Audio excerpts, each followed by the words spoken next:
Hello ए माई प्रणाम। खुश रहे बाबू, दूधे पुते फूला। ए बाबू छठ में नई बका हो। ए माई का हम बताई, हमरा तो कंपनी मालिक छुट्टिए नहीं खे दे, तो कैसे आई बता न तू ही। तो दौरा सुपली ढाका से के जाके ले आई बाबू। अच्छा ठीक बटे माई, हम दोबारा कोशिश करत तनी छुट्टी मांगे के। ए सर प्रणाम। हाँ प्रणाम, बोलो। सर हमरा के छुट्टी दे दी, हमर माई बहुत बुढ़िया हो गई बरिया, छठ बटे परब हमरा घर में। अरे छठ में छुट्टी नहीं मिलेगी, मैंने कह दिया है एक बार।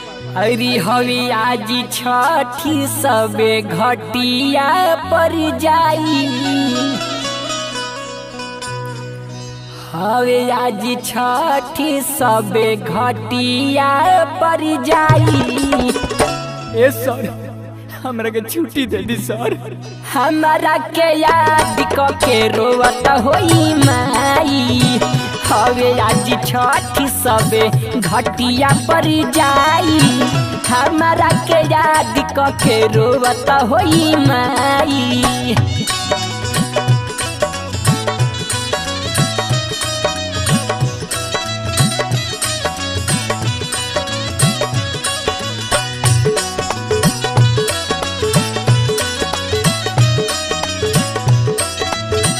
सर कम से कम हमारा के 5 दिन खाती जाए दिए सर।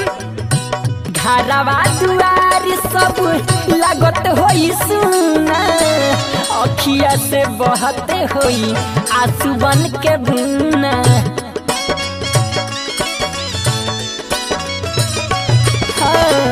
घरवा दुआर सब लागत होई सुना, अखिया से बहती होई आंसू बन के बुना। हेलो का कहत रे बाबू। हे माई छुट्टी नहीं के मिलत, पापा के तबीयत ठीक ना भइल का। अरे अभी तो भल हॉस्पिटल में से आइला ना, का करी हम परेशान बानी। ए माई केहू के भेज के सामान आने वाला। ए माई घरवा दुआरी सब लागत होई सुना, अखिया से बहती होई आंसू बन के बुना। छठ घाटे दौरा के कहरा से भेजवाई, छठ घाटे दौरा के कहरा से भेजवाई।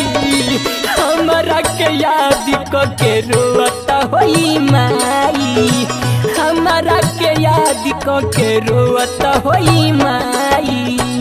ये माई अरे हम विशाल भाई के दे के मंगा लियो सामान। मार बहनी से जब से गइला तब से बड़े के रास्ता पैरा सब नपिया भुला गए। कौन ना हमरा लगावला, अब पैसा नहीं रे बाबू। ए माई तो 5000 कर्जा जाके ले लिए जगन्नाथ बाबा से, हम आब तो दे दे हमें माई। ए सर हमर माई हमरे भखौती छठ करेली। अरे मजबूरी है यार, समझते नहीं हो तुम लोग। सर हमरा के छुट्टी दे दी कम से कम 5 दिन खातिर। अरे कैसे दे दे भाई, हम कैसे दे दे बताओ। हमारे भखौती माई करेली परब, मना करते रहली बाबू मती जातू अरब। ए सर रउआ हमरा के पैसो न देब त चली। हमारे भखौती माई करली परब, मना करते रहली बाबू मती जातू अरब।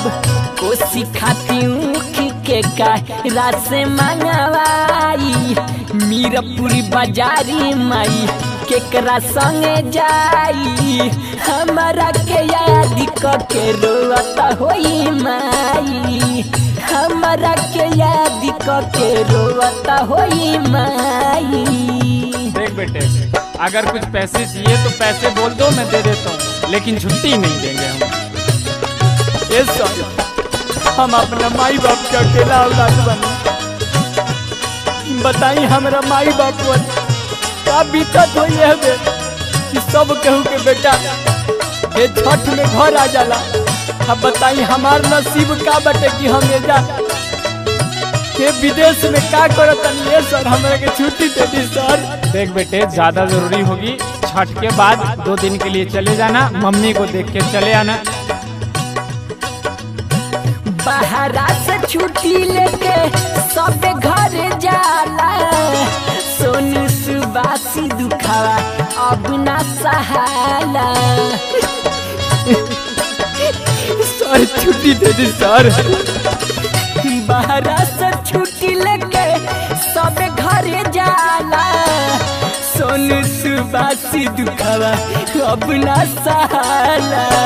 जैसे बावे आदित्य घरे बन के परछाई, जैसे बावे आदित्य घरे बन के परछाई, हमारा के याद के रोता होई माई, हमारा के याद के रोता होई माई, हमारा के याद के रोता होई माई। हवे आज छठ सब घटिया पर जाई, हमारा के याद के रोत होई माई, हमारा के याद के रोत होई माई, हमारा के याद के रोत होई माई, हमारा के याद के रोत होई माई, हमारा के याद के रोत होई माई।